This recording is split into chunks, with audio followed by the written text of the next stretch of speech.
Okay, so we are now recording, so everything you say will be on the internet forever. Try live, Facebook Live. And right, Illinois. This is where it hung up, so let's see. One of those scrolling blue bars. I'll go ahead and share it with our several thousand members once I see it pop up. Yeah, again, if it works. Oh, there we go. Awesome. Okay, so I just need to say video title, Kids on Bikes.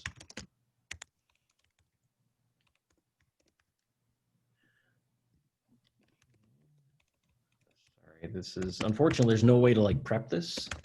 All right, that's okay. So hi, everybody. If you're just joining us, Dave is getting us logistically ready. That means making sure we're recording on Zoom, sharing on Facebook. We're also recording this, so in the event that someone you know would benefit from it, or if you have to go deal with some kids or miss a piece, then you can go back and reflect later. All right, are you ready for us, Dave? I think we're ready. Yeah, it just went live. So welcome, everybody. To another Ride Illinois webinar. We like to say welcome friends because we're all friends, we're bike friends. So my name's Dave Simmons, the Executive Director of Ride Illinois. I can't say new anymore because I've been at the job for over a year now. Yeah. So unfortunately, or fortunately, depending on how you look at it. But welcome to the webinar. We are going to talk tonight about kids on bikes. And before we jump into the meat of the conversation, I just wanted to share a little bit of information about Ride Illinois. Some of you know, I know based on the attendee list, and then if you don't know about us, here's just a few bullet points about the types of things that Ride Illinois works on. We are your nonprofit statewide bike advocacy group. So we focus on the bike-friendly roads and building and improving trails, legislation, education, and the last bullet point I added, because we do need to share our love of cycling with others because it can be infectious. Quick note about our bike safety quiz. If you've taken it, and it's been a while, take it again. We have the 4 different modules. So the child bicyclists, so as we're talking about kids on bikes tonight, the child bicyclists, like the intended audience, is 4th and 5th grade. If the kids are younger, you know, they can certainly take the quiz. The content is still relevant, might need assistance from an adult. And if they're older, then even the adult quiz might be relevant. So, you know, we kind of had to pick a few age groups, and that's where it landed. And we do have Spanish and a downloadable PDF version available as well.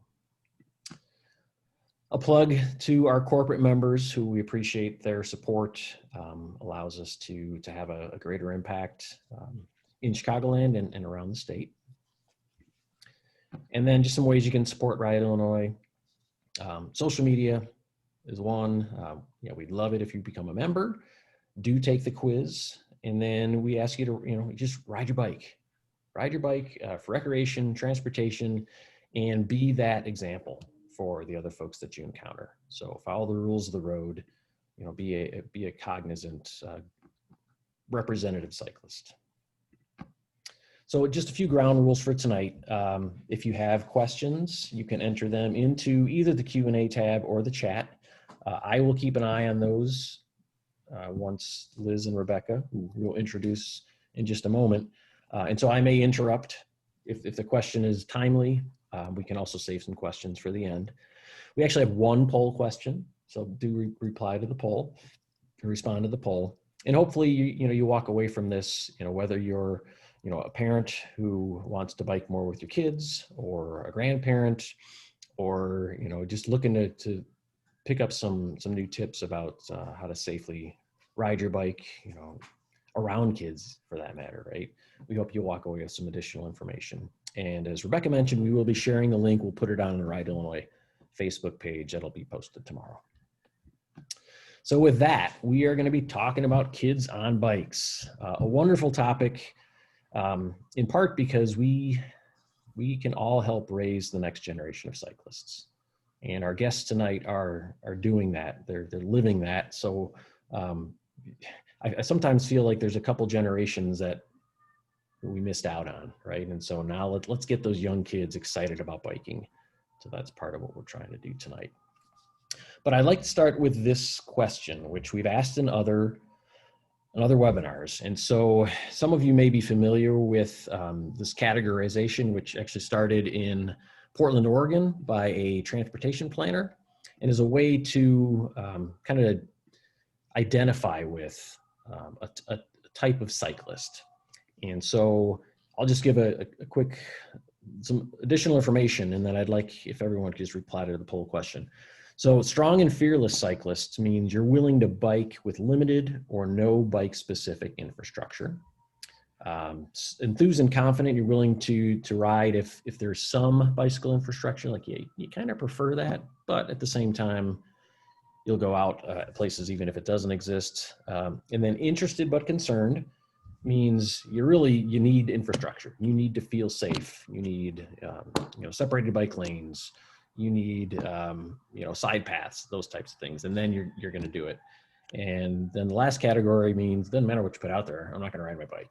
So let me launch this poll question here and just kind of see who we have on the call tonight. And it's anonymous, so don't worry, we won't call you out or anything. So okay. All right, the poll should just launch. If you could just make your selection, you can only choose one. And then we'll. Can the panelists? Yeah, you guys can vote too. Okay.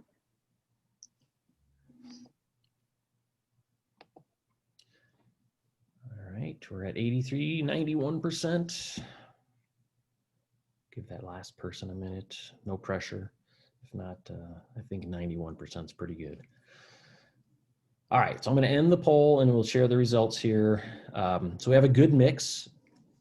Thankful to see that there's none of the no way, no hows, which, and that's okay too, because someone can feel that way, but also see the importance of infrastructure. So we have some strong and fearless, a lot of enthused and confident, and then some interested but concerned. So the way that typically plays out is 1% of respondents are strong, identify as strong and fearless. So you are an advanced audience. 7% are enthused and confident. So the fact that over half of you are enthused and confident is great. Interested but concerned, 60%. So that is the group that, as advocates and educators and parents, that's who we need. That's the majority of people, right? So that's the group we really need to tap into. There's the real potential. And then 33% fall into that no way, no how. So. I got to mention, Dave, I would have answered that poll a lot differently if you framed it as, how do I feel riding with my kids? Because that's definitely a different kind of answer, and something to consider for this group, for sure. I wonder if it'd be interesting to see if there's stats about that, right? I don't know. Let's go call. Something to look into. Those people important. It's very different for me as a parent. The way I rode, how I would have answered before I was riding with a child, and then how I answered during the time period of always riding with my child, and then with my children being a little older, what my feelings are now. There's definitely some shifts that happen over time. Sure. All right, just a quick note on the benefits of cycling. I think most of you are aware of, but there are many, right? And I love this picture. This is a woman from the group I'm involved with out in Elk Grove, and she was just having a good old time one time. So she's a kid at heart. That's why I like to include that. Part of, one of the main benefits of cycling is the health benefits, right? So as we talk about kids on bikes, we can see things like 14% of youth in Illinois are obese, right? And I love the 48% of adolescents who ride a bike are less likely to be overweight as adults, in part because they're more likely to continue riding. So just a couple statistics to help kind of frame it from a health standpoint. And now I want to turn things over to our very gracious hosts, and I will let them, and did I spell your name? Did I spell your name, Rebecca? Is it M-E-N? Oh, yeah. M-A-N. Oh, I will fix that. Oh, that's okay. I should have caught it. I refer to the men of our family. I refer to the Resmen. So it's okay. It's fitting. But yeah, I can kick it off. So my name is Rebecca Resman, and I'm with Chicago Family Biking. Chicago Family Biking is a group of people that exists online and offline, and our main goal is to empower parents and children to ride bikes. We do that through really fun events that, unfortunately, due to COVID, we haven't been able to do. We were on course to actually have 50 family bike rides this year, but now we're having 0, I think. But typically our rides are a lot of fun. You'll see some pictures in the presentation from those. We also have educational events, or we participate in ones like this. And we've also been getting involved with local advocacy, fighting for safer streets, and really trying to activate our membership. We have about 4,000 members in our online Facebook group called Chicago Family Biking Community. And yeah, a lot of supporters that aren't on the Facebook anymore as well. Right. Right. Well, welcome, Rebecca. Thank you. Liz, care to do an introduction? Yep. I am Liz Durham. I live in Evanston, Illinois. And as you can see on the slide there, I'm a league cycling instructor. I've been an instructor since, 2015, I think. Maybe it was 2016. Anyway, a long time. I owned a bike shop until very recently, and we definitely focused on families and children. I am connected with Go Evanston, which is a local advocacy group here in Evanston, obviously, where we just look at, walking more, biking more, just ways that you can be out and active and in the community, and how the community can support those kinds of activities, car less, other things more. I've been involved with advocacy for cycling in some form or another since my sons were young. So probably, since my younger son was young. So since like 2009, 2010, I was, doing critical masses in Chicago at that time. And I don't know. There's always something you get involved in, right? Yeah. Yeah. All right. Awesome. Well, I'm really happy that you're both able to join us tonight and share your knowledge and your skills.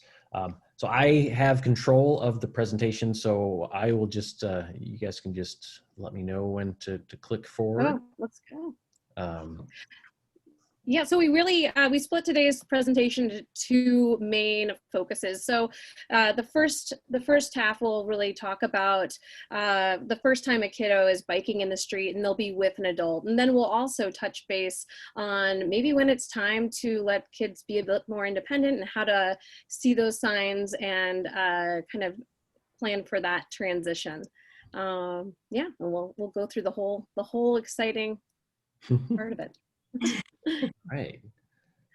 This picture is really fun. That's actually me in that red shirt, and my 7-year-old, now 7-year-old, is a baby in my bucket bike in the very front. And this is from a couple years ago, about 6 years ago, with our Critical Mass ride. Critical Mass is a really great opportunity when we are running or rolling.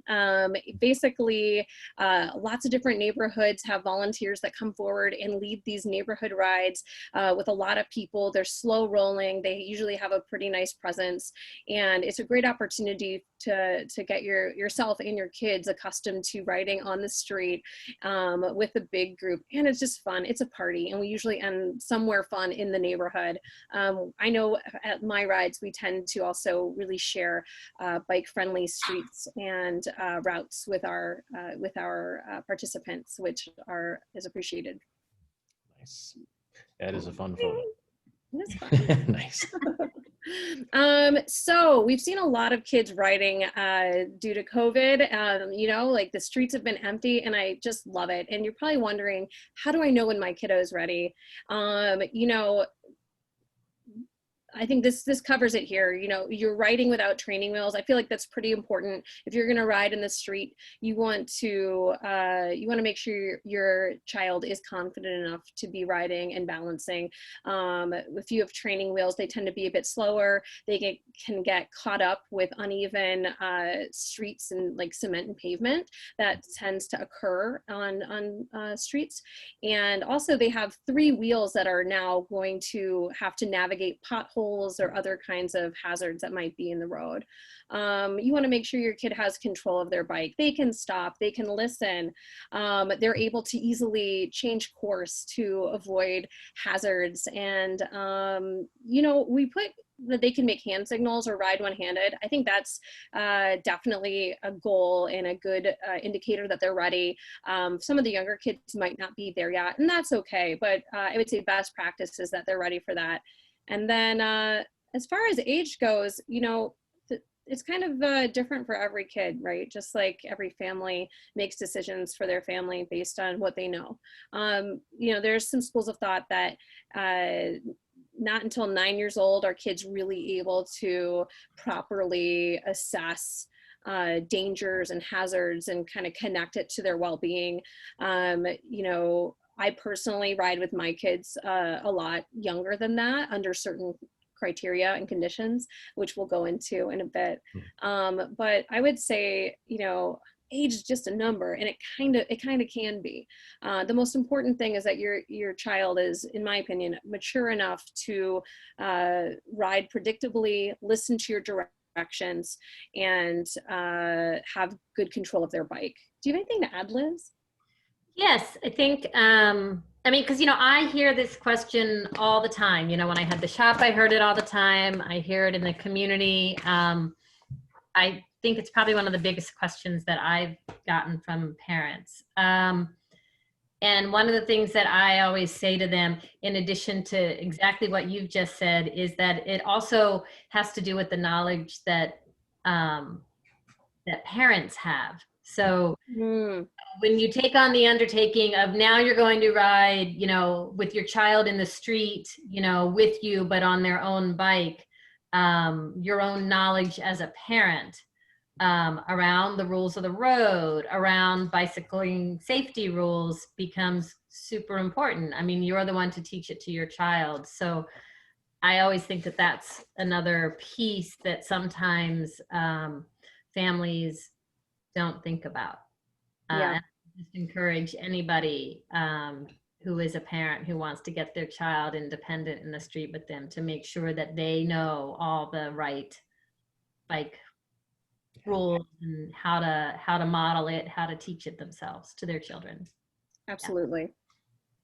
I will say too, to your point, I notice when I'm riding with my kids in the street, I tend to not be paying attention to my own welfare as much. And I think because of that, my experience as a rider really helps me. And so just to echo what you're saying, it is really important that you are a confident rider as an adult, because not only will your child feed off your energy, but you can just guarantee that your attention to yourself and your own well-being will probably be cut down significantly as your awareness is really kind of through the lens of how to keep your child safe on the roads. Absolutely. And I would imagine if you are visibly concerned or afraid, right, that could easily wear off on the kids, and then it just gives that perception, right, that it's just not safe. Yeah, absolutely. I mean, you can definitely fake it till you make it, right? I mean, that's most of my parenting philosophy. I mean, and life philosophy, but yeah, but I think, I mean, if you get some good mileage under your belt, then, you know, you'll know how to anticipate doors, you know, anticipate different kinds of, you know, common traffic patterns, know what to do when a car is passing and there's also maybe there's also a pothole, things like that. And when you get comfortable with those things, then they'll become secondhand. So even if you haven't been riding for a while, the good news is it's like riding a bike, because it actually is. And just get out there on the road and do some test rides kind of before you enter the street with your kiddo. Nice. Right. I think you dinged, so I'm going to move this Ding! one. Remember those? Yeah. Yeah, so there's some things that we can do as adults, in addition to preparing ourselves, with our children to get them ready. And the narrating rides is one of my favorite things to do. I started that when my kids were not even talking back at me, probably because I was lonely. Oh, A little bit frozen. yeah, I think we lost her briefly. Let's see if Um, she's back. all right. Well, I'll just kind of fill in until she kind of rejoins. And We looked both, yeah, we looked there at. she is. She's back. We lost you for a few seconds, Rebecca. Oh no, that's so That's sad. probably the most important part, right? It was gold. You could have sold what I just said. Okay, so I was just saying how narrating is important, and I was giving an example. So when I would have my daughter in my bike, and it's something as easy as just talking through your actions. So I'd say, hey Sloan, we're riding and there's a stop sign ahead. So we're gonna stop, we're gonna slow down and come to a complete stop.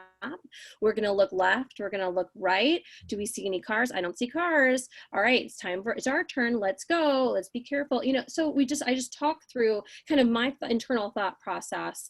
And my hope is that some of that will start to become her internal thought process as she starts writing. And we do that all the time for, basically all the rides that we would do, whenever there is downtime. And I think it really, really helps.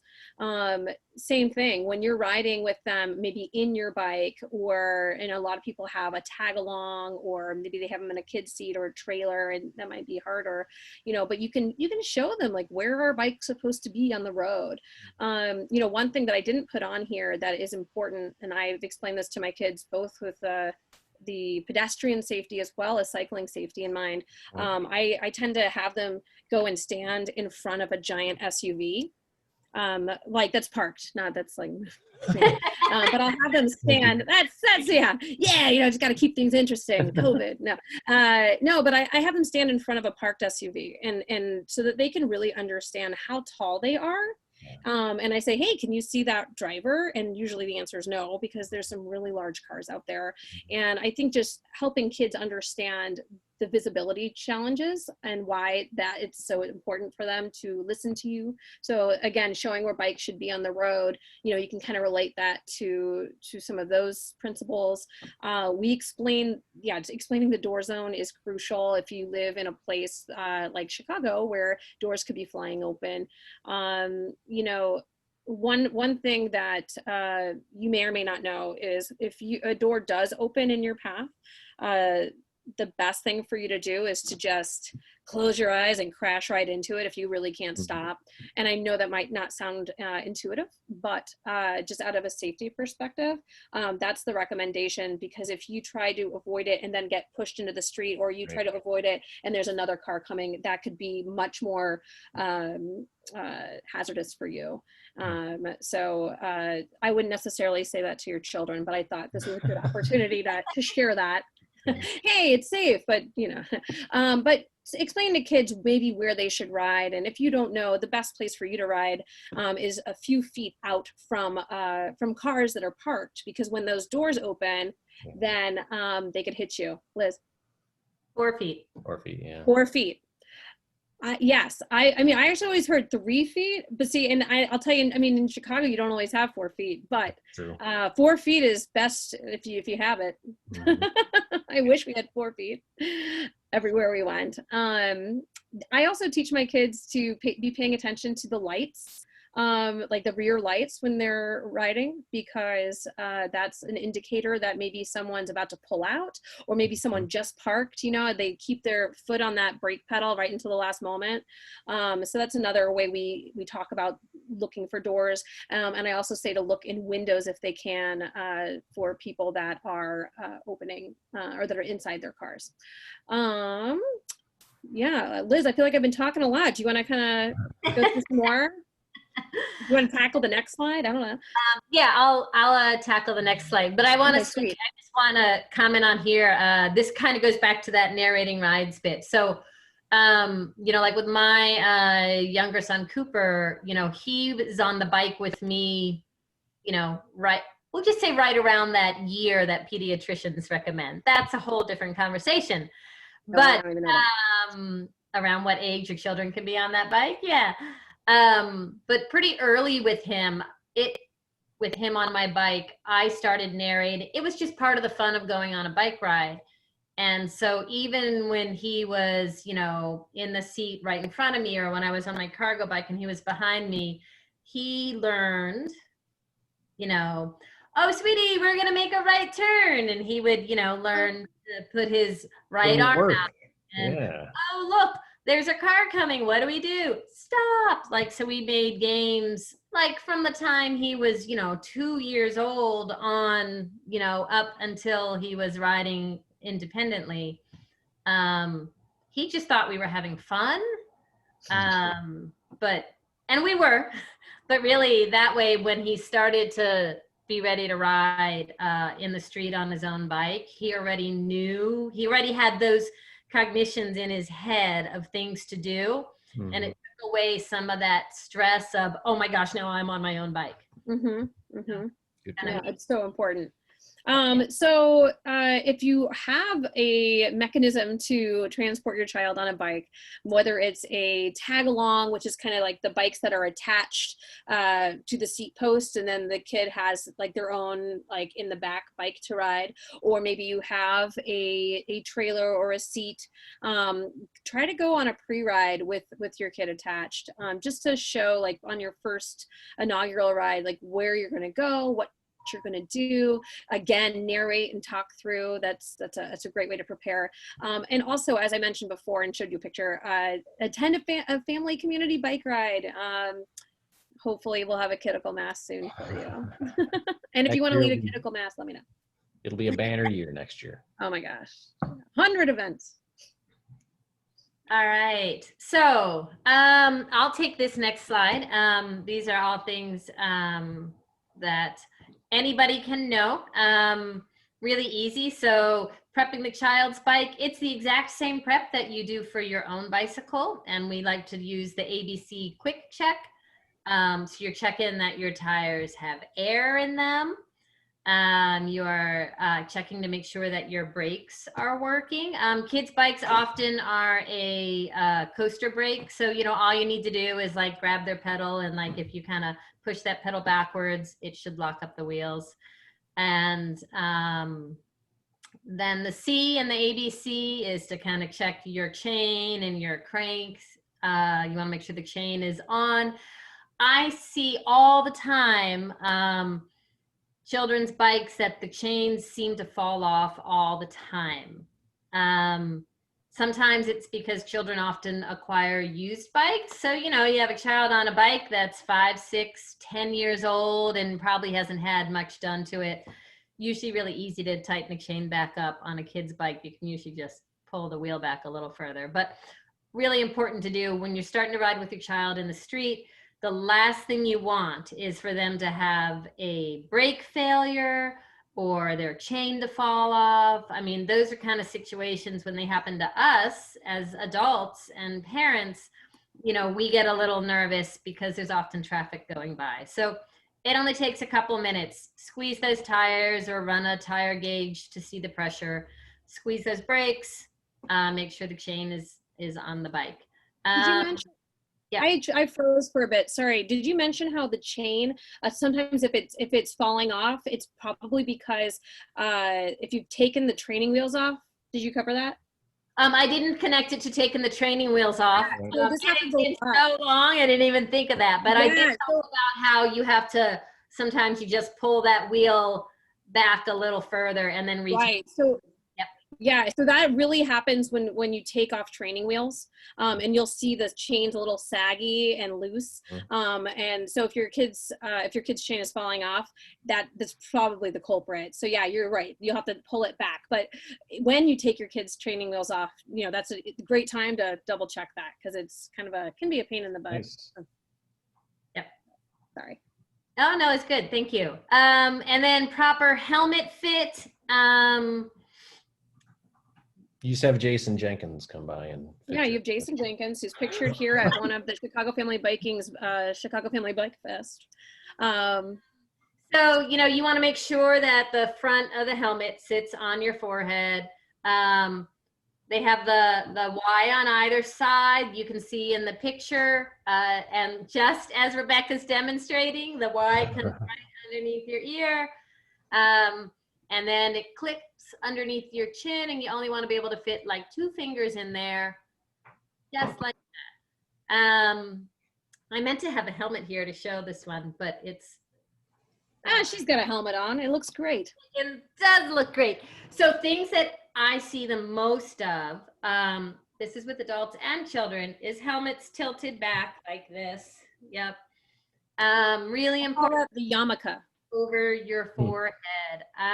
If you're going to wear a helmet, you really should wear it correctly. We don't wear our pants on backwards and zipped up in the back, so we should probably we don't wear our pants backwards. We probably shouldn't wear our helmets backwards, for example. One thing I do with kids is I interrupt them, and I'm like, oh, hey, sorry to bother you, but I'm a professional helmet fitter. Ooh. And then the kids are like, oh, okay, well then I'll listen to you. Because a lot of times kids don't want to listen to their parents nagging them about literally anything. So if you like go to a bike shop, or if you're at one of our critical mass events or anything, I mean, just ask someone else. Be like someone that knows what they're doing. Say, hey, can you introduce yourself as a professional helmet fitter and fit my kids' helmets? Because kids will 9 times out of 10, maybe 10 out of 10, just be like, okay, like stranger that is an expert, I'll listen to you. So a professional fitter. The other thing is, hopefully, if you have your child on, attached to your bike and have been for a couple of years, they're already used to wearing a helmet. And then that transition to, well, now you're riding in the street makes it, an easy conversation to have. Yeah. And then next, moving on here, because this is that whole child bike prep. It's just in general about safety. If you look at all these points, all of them are really about safety on a bike. So if you're riding in the morning early, if you're riding in the evening, obviously this time of year in the evening is earlier and earlier, but you really should have lights on their bikes. Your child's bike is smaller than yours, so in some ways I think it's even more important, because they're harder for drivers to see. So a white light on the front and a red light on the back. Different countries have different regulations, but here in the US, it's a white on the front and a red in the back.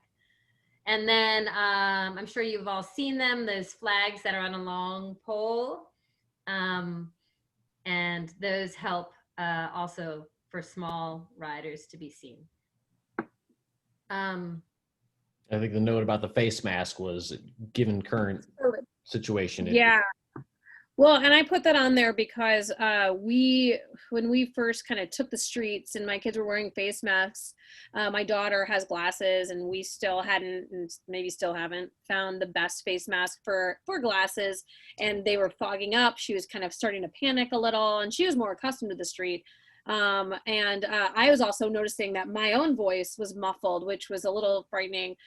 So, I don't want to advocate that anyone does anything that's unsafe, but as you are considering your ride, maybe just, especially if you're starting for the first time, maybe choose a route that you really won't encounter too many people, so that you can socially distance, so that your voice and your directions are super clear. And especially if your kids have glasses, you don't want them to lose their sight while they're riding in the street for the first time. I feel like that's self-explanatory. Yeah, I think so. All right, so now those bikes are ready to go. Your little one's got their helmet on. You as a parent are also wearing your helmet. It'll help your kids wear theirs, promise you that. There are a number of different formations that are very typical to use for riding with your child in the street. So the very first one is a parent sandwich. Doesn't have to be a parent, obviously. It's the grown-up sandwich. So you have, one grown-up in front, one grown-up in back, and then the child or children are riding in the middle. The advantages of this, are, I think, pretty obvious. The person in front can really see what's going on as you're coming up to intersections, crossing alleys, stoplights, stop signs. And then the parent in the back provides, number one, a buffer for that middle child. Vehicles are going to see that taller parent. The parent in the back can scoot out a little more into the road, which gives the child a bigger safety zone. And then there is side by side. I say that the parent is on the road side and the child is on the side closer to where parked vehicles would be, or the side of the road. This gets tricky when you're talking about needing to keep in mind the door zone. When my son was little, we did side by side on neighborhood streets. So the streets weren't very busy. They tended to be one-way streets. Cars are a lot more respectful, I think a lot more understanding. Drivers tend to be more in that, if they're parents, they're in parent mode, they see what you're doing. And then the third formation would be if you don't have, if it's only the two of you, you're gonna put your child up front. This is what the league recommends. Child up front, and then you are riding behind your child. That way you can always see your child. If they're riding behind you, you don't know if something happened behind you. If you have to look over your shoulder, you know, all the time, it's unsafe for you. You're not seeing what's going on, and it's actually hard to direct your child that way. I know there are some families that do it differently. I do it differently. So if you do it differently, I mean, I'm gonna totally agree with you that this is what is recommended, but I think it also, we actually polled this in the Chicago Family Biking community group, and we saw, I think it was a fairly even split of people saying, no way, I'm riding in front, because and a lot of the people that were saying that, I think, were living in the city where there's a lot of parked cars, there's a lot of doors flying, there's a lot of just intersections and entrance. It's I think a different style of riding than the suburbs, which is, yeah. But I think I agree with you, and I understand, and I think the most important thing is that you find a formation that works well for your family, that your children understand. For me personally, I also ride a very long bike. I have the cargo bike that's front loaded. So that means if I have a child ahead of me, that's like so many more feet ahead of me. And my kids are also very young. And I'll say, like, my kids are 5 and 7 years old. And, you know, yes, they're riding behind me, but they're also kind of riding like in my, like, if I'll have one, usually the 5-year-old, if I'm riding with both of them, I'll have my 5-year-old riding on the sidewalk side, and his front tire is basically in line, like next to my rear tire. So he's like right there. And I also I personally ride a Dutch bike. So it's easy to just like do that. And that's actually a lot easier for me to control and for them to hear me, even though I'm loud. And then, then having them in front. We tested it. Actually, after we had this conversation, we tested it, and riding in front did not work for our family. Yeah, That's the point is. I used a lot of a hybrid version, I have to say, which would be my child was in front and then coming, and this was in Chicago. This was well before I was in Evanston. Pull up side by side, then I would drop back, pull up side by side. There'd be moments where I might, you know, especially from a stop, pull out a little bit ahead. But I mean, there's hybrid versions of everything. I just think, you know, it's a lot to think of. Do your best to know safety and practice with your child on not so safe, on not so dangerous, roads, you know, find safe streets at first. Yep. I also think though, too, you might have a different formation when they're tiny. If they're like a petite 5-year-old, than if they're a 9-year-old, right, that's riding. Like, I feel like my 7-year-old, I already feel a little bit more comfortable with her being out, and she's 7. But if you're talking about a younger kid, because we are seeing younger and younger kids getting out there, especially now that the streets are a little bit quieter in the city, it just might look different, and that's okay. I see that Elliot just posted a comment that they would play like follow the leader. It just popped up real briefly. Yeah. So they like follow the leader and take some turns with their little ones riding.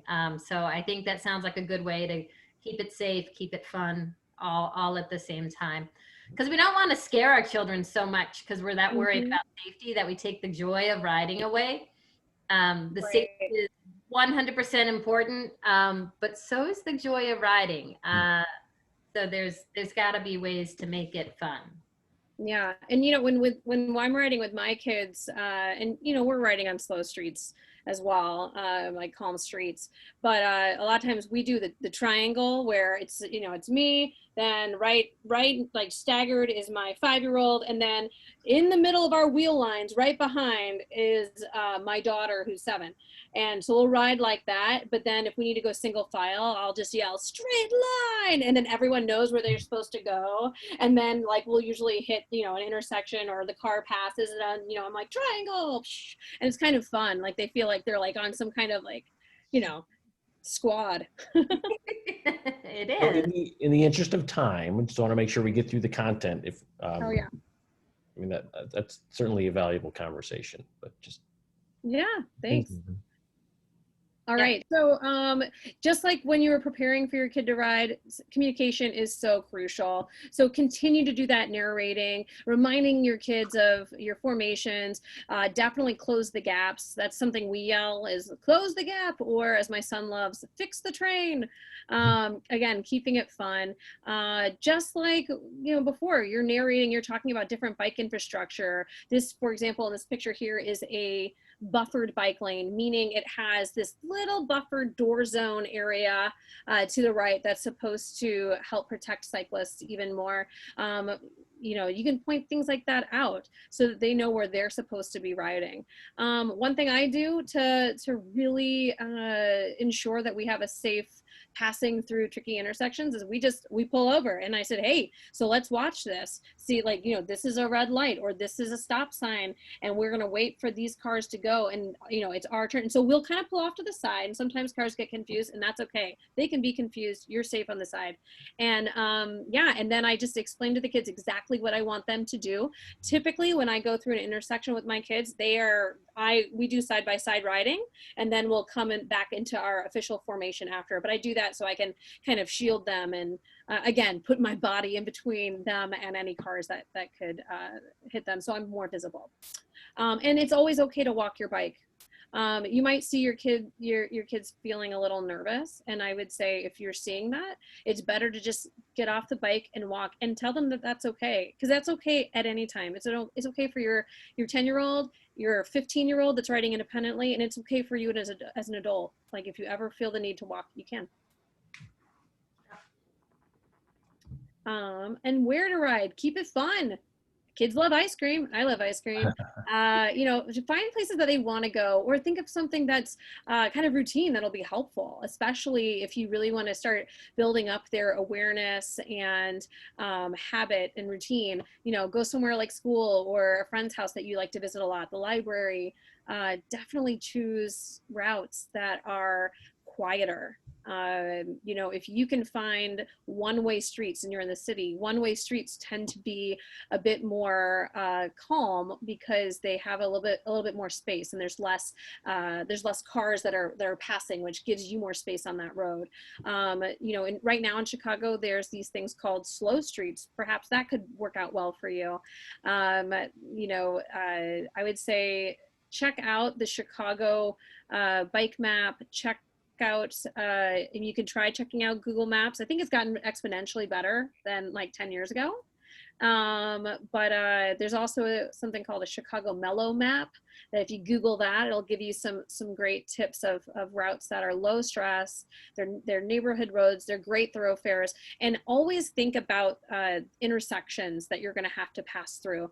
For example, if you're going north-south and you have to pass Irving Park, in particular, I feel like you really have to think through what streets have lights that are going to help you get past that main arterial road. So ahead of time, before you're going out with your kids, think about your route and make sure that you're incorporating those kinds of crossings to, just ensure that their experience is safe and fun. And if you're in a town, unlike Chicago or Evanston also has a lot of lanes, but if you live in a town that does not have a lot of bike lanes or markings or indicators, I think that makes it especially important to do pre-rides on your own and to really know the route that you're taking. When I started riding with my son in Chicago, it was in Chicago, but it was in Chicago in 2008, 2009. And it was a very different, I can assure you, than it is right now. And I think of some suburbs and other towns that are maybe today where Chicago was then. And it is important to get out and do pre-rides. Make sure you know where the dangerous streets are. Make sure you know what the safe routes are. It's a whole lot more fun to go an extra 2 miles and be relaxed and not worried about traffic than it is to try to go that faster, busier route when you have a child. Take the extra time, slow it down. It'll be fun and worth it. Yeah. So this next slide here, we have some scenic trails that are listed. And I mean, they're all over Chicagoland. There's a lot outside of Chicagoland. Some of them are paved and they have that painted line down the middle, which is great to start teaching your child. It's like a mini road and you start teaching them to stay to the right. Some of them are more just gravel, not paved, so they don't have those visual cues, but they still can learn, you know, those basic safety rules.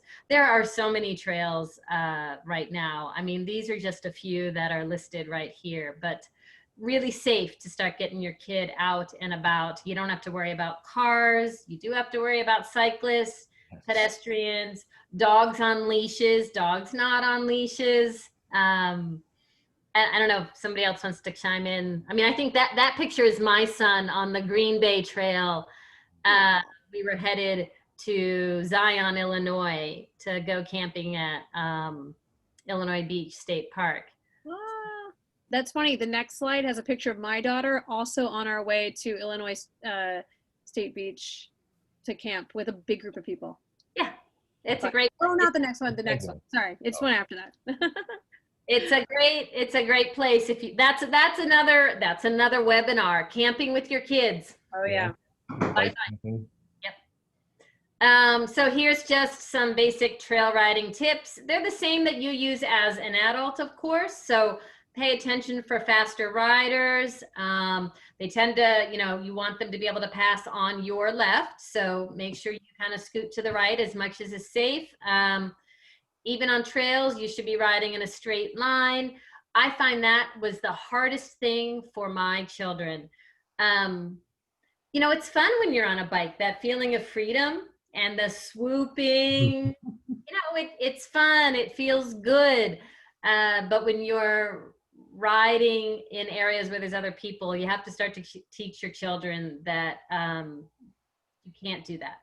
So riding in a straight line, Rebecca has already talked about calling out for single file. It's great as a parent to pay attention to that. So you can just say, okay, one line now, single file now. And then ride on the right side, as we've said. And then even when you're on trails, you're gonna come up on streets. There's not always a little stop sign for you. There's not always a stop sign for the driver. Even if there is for the cars, I highly recommend to stop no matter what. When you're on a trail and you're coming to a street and you're riding with your children, you probably should riding on your own too, but definitely with your children, stop, because cars don't always notice them. And it would just be a bad situation all the way around. I'd also say with pedestrians, when you're passing by pedestrians, my kids love being like, on your left. They sometimes hear other bicyclists that are passing us who will say on your left, but so they love to be able to say that to the pedestrians. It's empowering and it's fun, and then they get to yell. Yeah. They do love to yell. So there's like no shortage of adventures that you can have on your bike. This is a great one, is to be able to take the Metra to a destination or a trail. You could either take the Metra out and ride back in, or you could take the Metra and ride to another Metra place, Metra stop. Oh, and we lost her again. Yeah. Yeah. I'll just make a mention of that Chicago Transit Hike books. We did a webinar with the author of that, and it kind of just summarizes what Rebecca was saying. Just gives you lots of places you can go. But on Metro, not that's for hiking, but we said it's pretty much synonymous for hiking or biking. So. Yeah. Yep. And then we touched on already bike camping. And cross-country bike trips, which is just an extension from bike camping. If you're going to do that with your children, I highly encourage it. Just know it's probably a step up process. Yes, but there's a new trail. Maybe you know about it, Dave. That we had one of our lead organizers just went on with his family, and I believe it goes, is it to like the East Coast, right? Yeah, their Adventure Cycling Association is developing a number of networks. That's probably the one that they. Yeah. Oh, it's super awesome. All right, so we are running out of time, but we couple more things we would talk about. So maybe you've been riding with your child and they're on their own bike in the street, and they're getting to that age where when can they go without you riding with them? So like I just said, they're getting to that age. Well, what is that age? We touched on this earlier. And I would say, I mean, no matter how good of a rider your child is, I've known parents that have their children are like 5, 6 years old, and they have a lot of maturity and a lot of understanding, but they're just too small. You're also not necessarily have the cognitive development for what to do should something happen. So, a child can certainly at various ages learn, what are the hand signals? What does the stop sign mean? Red light, green light, those kinds of basic skills. But part of riding a bike is being prepared for things that you don't expect to happen. So like we were talking about earlier, that 9 or 10, in most cities, they say keep your kids on the sidewalks until they're like 12 or 13. My son didn't start riding on the street alone until he was, I think, 12. He was small. So we had to keep him, on side streets and not on any major streets. I think those are really important things to consider. So this is really what I feel like we're doing here. When you start talking about biking on the street without an adult, we're really starting to summarize the things that we've just been speaking throughout the entirety of this past hour. And that's that their maturity level is important. How skillful and how comfortable on their bike are they? That's very important. Size really is a big thing. You might have a child who is, 12 years old and they're the size of a 7-year-old. You really have to consider if you want them on the street without you, because cars may not see them. Did we have a slide on, one other thing before we say this is, with my kids, what I did was, as they were starting to be able to ride without me, is, I would shadow them. I wouldn't give them any direction. I would just be a bit behind them. And it was, it's like they were having a in-class test with me riding along behind them. We did it with him on the sidewalk and seeing how he approached things there. And then I moved him to neighborhood streets. And then I would just shadow. I'm sorry if that was really loud behind me. The train goes by a few times. I thought that was your dishwasher. No, it actually did stop. But the train, one of the L lines is right outside my living room window. So Yeah, that was the only other thing that I wanted to add to that bit is definitely, be their shadow. No matter what, don't say anything. You're going to want to, but just when you think they're ready, you got to start keeping your mouth shut and kind of letting them have their practice attempts. It's hard. I will struggle. It's hard. Yeah. Safety skills. So Dave mentioned this at the beginning, the bike safety quiz. Have your children take the quiz. Take it with them. Take it multiple times until you're really sure that it's knowledge that comes fast to their mind. Because on a bike, you don't have time to think about it. Yeah, and I'll just mention here, I mean, this is one of the questions, and I like to bring this one up, especially when talking about kids on bikes and parents. And this is, again, if you're a child and you're looking at this question, you just assume cars should stop. Maybe you think that, right? And so if that's your answer, well, all right, now you know that's not the case, and you need to look both ways. So just indicative of the types of questions that a child's going to encounter.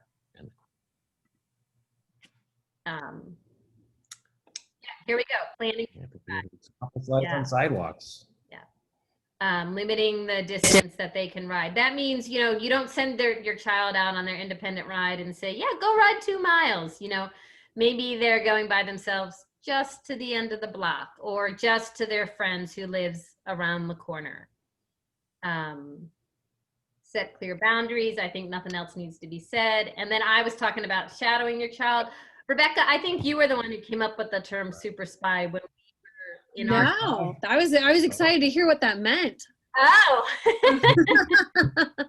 Play super spy. I don't like professional helmet fitter. As a professional helmet fitter, I can say I don't know what that means, but I guess I mean no, I don't know.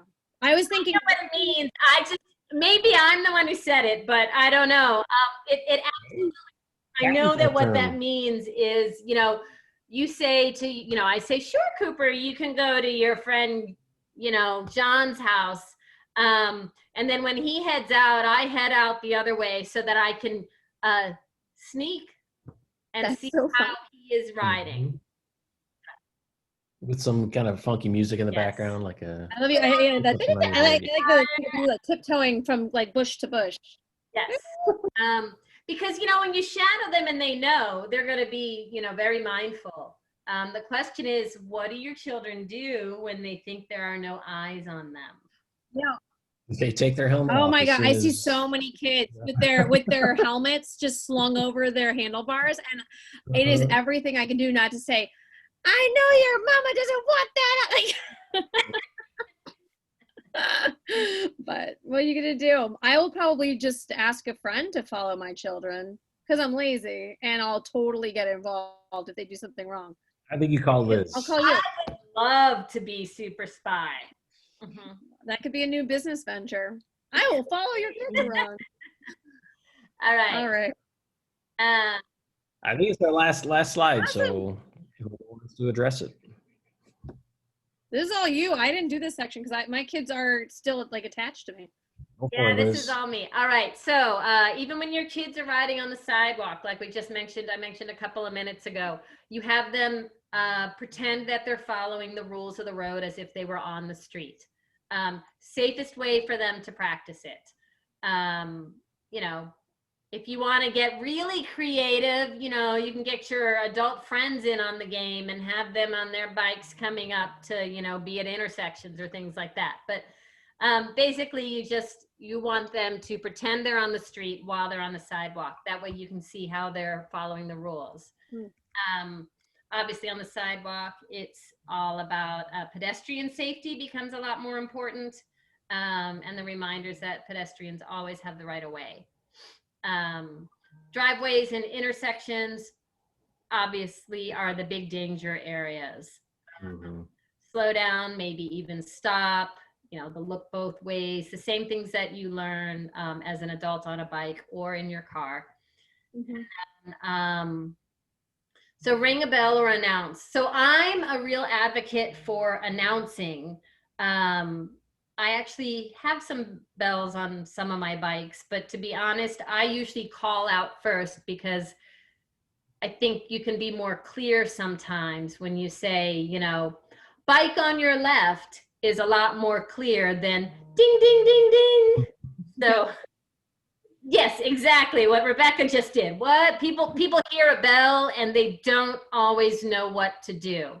With that said, I have a very aggressive bell when I think someone might be opening a door, or like I'm always like, and yeah, I think bells can be effective from that way.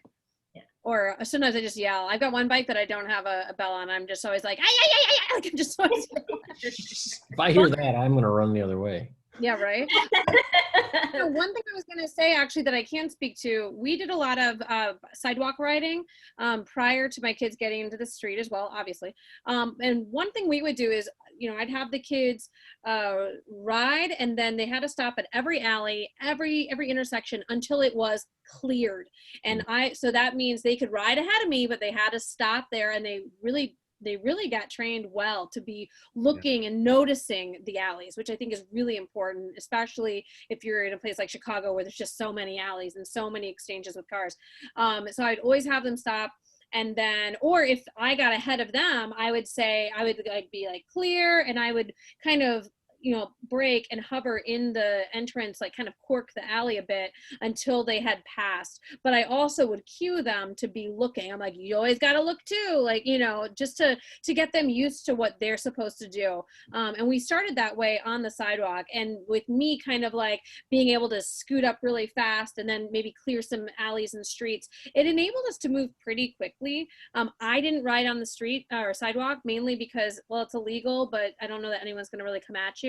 But it is unsafe, I think, for adults to be on the sidewalk. But also, I personally have a really large bike, so if I'm on a sidewalk, people are like jumping out. It's not good because it's a cargo bike. But yeah, like if I think giving them a little independence on the sidewalk can be really helpful in starting to build and strengthen those skills of noticing hazards, being aware of alleys, and you can still move fairly quickly through space. Yeah. Well, just repeating your contact information again, your email address for both of you. And yeah, we're right about time. I put a plug out there for questions, but I'll throw it out there again if anyone has any questions.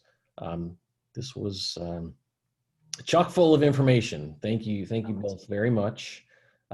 We want to get kids riding, and you know the tips that you both shared tonight are going to help instill confidence in parents, instill confidence in kids, and you know hopefully you know time will show that there's just a lot more people that start biking as kids and then just continue into adulthood. Hopefully. That's the hope. And or you take a break and get back to it. My kids are kind of on a break. Sure. That's okay. It happens. So once there are events planned for Chicago Family Biking next year, please let us know. We'd love to promote those. Absolutely. Right Absolutely. We're in lots of neighborhoods all over Chicago, and we have some suburban rides as well.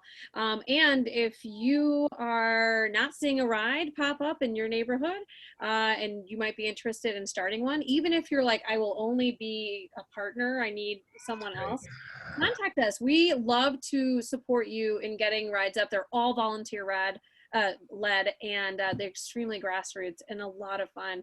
And I was going to say too, if people, you know, were looking for other information and maybe they weren't live, or maybe they thought of the question after we leave, and you have access to Facebook, Chicago Family Biking Community has about 4,000 people in it, and it is an awesome resource. There are people that know so much more than me that have been biking, people like Liz and others that have been biking with kids for decades, or that bike in different places or just have different perspectives. And it's a really fantastic place to idea share and have fun and just find some community. So join us. We'd love to have you, and we'd love to answer your questions or just even see your bike setups. That's like one of our nerdy things. Yeah. I just saw that Kim posted something just now on the bottom on the chat thing about a neighborhood, a bunch of kids under 10. Yeah. Yeah. Awesome. Awesome. Oh, I would say if you are leading a ride to a park, man, that's like a whole nother webinar in and of itself. But if you're leading a ride with kids, something that I think is really important is to make sure you have some adults that will be riding with you to kind of be your spotters and to call out cues and to make sure that the kids understand who the leader is. I always do an exercise at the beginning of our rides where I have everyone point to the sky. I'm like, now point over here, now point at me. And I'm like, I am your leader. Do not go ahead of me. That is not okay. And I really stress that because it's just very important that kids aren't getting in front of you, like a whole ride of kids. I'm trying to think, do you have any other like big like kid group ride tips to give Kim? No, I think having a couple of adults involved is a big thing, making it fun. Not too long. Not too Yeah. long. Yeah. Yeah. Make sure you tell them also to ride in a straight line. We've covered that here. Talk about it at your ride. The biggest ride I've led personally was about 125 people through the streets of Roscoe Village. I know. And it's funny. That's how the Kinnickle mass rides can get sometimes. The Roscoe Village one's pretty big. We typically have at least like 50 to 75. But that 125 day, it's like you hit the perfect day. And I mean, it can be exciting, but 15 kids, you totally have it. They will have a blast. Yeah. And yeah, take pictures, share them, be Yeah. inspirational. And invite them back, right? You want that repeat experience. Yeah, and I know quite a few people that have kind of started these youth bike clubs where they just go ride to fun destinations. And you know, if that's something that you're game for, then go for it. Awesome. Well, thank you both very much. This was great information. Thanks for the folks that attended. We hope, again, you walked away with some new tips and some excitement about kids on bikes. And yeah, we'd love to have you guys back. We'll be looking for more topics for future webinars. So perhaps I love to talk. planning that bike ride to the park would be, or bike camping or bike packing, sorry, would be something we could do. Awesome. All right. Well, thank you so much for this opportunity, Dave, and congrats on your 1 year of executive directorship. Thank you very much. We'll see you guys. All right. We'll see y'all later. Bye. Good night. Take care, everybody.